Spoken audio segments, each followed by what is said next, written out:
Partner మారాడంతే. Kohli ఆట ఏమీ మారలేదు.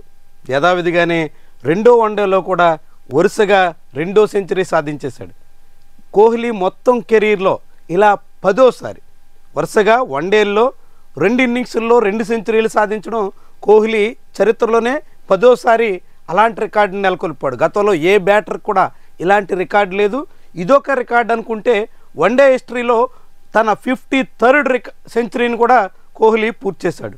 రాయ్పూర్ వేదికగా సౌత్ ఆఫ్రికాతో జరుగుతున్న 2వ వన్డే మ్యాచ్లో తొలి వికెట్ రోహిత్ శర్మ వేగంగా అవుట్ అయిన తర్వాత క్రీజులోకి వచ్చిన కోహ్లీ టీమిండియా స్కోర్ని దాదాపు 300 రన్స్ ముంగిట నిలబెట్టాడు. 40 ఓవర్లకే దాదాపు 300 రన్స్కి చేరువలో ఉన్న టీమిండియా చివరి 10 ఓవర్లో భారీ స్కోరు సాధించేలా కోహ్లీ, రుతురాజ్ గైక్వాడ్ జంట అద్భుతమైన ఆట తీరు ప్రదర్శించింది.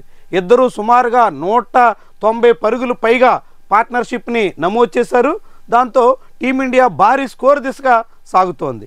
ఈ ఇన్నింగ్స్ ద్వారా విరాట్ కోహ్లీ వన్డేల్లో 53వ సెంచరీతో పాటుగా 26వ సెంచరీని సొంత గడ్డ మీద సాధించాడు. మిగిలిన సెంచరీలన్నీ ఇండియాకి బయట సాధించినటువంటివే. ఇప్పుడు తన 26వ సెంచరీని, మొత్తం కెరీర్లో 84వ సెంచరీని విరాట్ కోహ్లీ నమోదు చేసి ఫ్యాన్స్ని అలరించాడు. రాంచీలో మొదలెట్టి ఇప్పుడు రాయ్పూర్లో కూడా రప్ప ఆడించేశాడు. ఇక వైజాగ్ లోడింగ్ అన్నట్టు 3rd వన్డే వైజాగ్లో జరగబోతుంది. 6వ తారీఖున 3rd వన్డేలో కూడా విరాట్ కోహ్లీ 3వ సెంచరీ నమోదు చేస్తే ఇదొక ప్రపంచ రికార్డుగా కూడా మారిపోయేందుకు ఆస్కారం ఉంటుంది. ఇక విరాట్ కోహ్లీని 2027 వరల్డ్ కప్ టీం నుంచి తొలగించాలని గంభీర్, అగార్కర్ లాంటి వాళ్ళు ఎంతగా ఆశలు పెట్టుకున్నా అవన్నీ తుడిచేయచ్చు. ఇక విరాట్ కోహ్లీకి next world cup berth confirm అయిపోయింది. ఆయన్ని కాదని విరాట్ కోహ్లీని పక్కన పెట్టి టీంని సెలెక్ట్ చేయడానికి ఇక ఆస్కారమే లేదన్నట్టు. వన్డే వరల్డ్ కప్ గెలిచి తన డ్రీమ్ నెరవేర్చుకోవాలన్న పట్టుదలతో ఉన్న కింగ్ కోహ్లీ తన క్లాస్ గేమ్తో మరోసారి అద్భుతమైనటువంటి ఆట తీరును ప్రదర్శించాడు. ఫ్యాన్స్ని అలరించాడు. రాయ్పూర్ క్రికెట్ ఫ్యాన్స్ అయితే ఫుల్ జోష్ని అనుభవించారు. రాయ్పూర్లో ఇది 2nd వన్డే, ఇంటర్నేషనల్ వన్డే. తొలి వన్డేలో న్యూజిలాండ్ని కేవలం 130 రన్స్కి మాత్రమే కట్టడి చేసి టీమిండియా సునాయాసంగా చేసేసింది. అయితే ఇప్పుడు మాత్రం పరుగుల పండగ, పరుగుల వరద పారుతోంది. రుతురాజ్ గైక్వాడ్ తర్వాత విరాట్ కోహ్లీ ఇద్దరు వరుస సెంచరీలతో అద్భుతమైన పార్ట్నర్షిప్తో టీమిండియాని మంచి ప్లేస్కి తీసుకెళ్లారు. ఏమైనా విరాట్ కోహ్లీ అద్భుతమైన తన ఫామ్ని కొనసాగిస్తున్నాడు. సిడ్నీలో మొదలైనటువంటి ఈ ఫామ్ ఇంకా కొనసాగుతుంది. వైజాగ్లో కూడా ఇదే రీతిలో విరాట్ కోహ్లీ 100 చేయాలని ఆశిద్దాం. విరాట్ కోహ్లీ ఇదే ఫామ్ని కొనసాగించాలని కోరుకుందాం.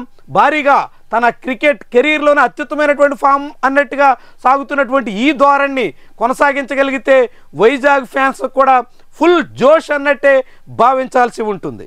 అదే సమయంలో కోహ్లీకి తోడుగా రుతురాజ్ గైక్వాడ్ ప్లే కూడా ఏమీ ఆషామాషి కాదు.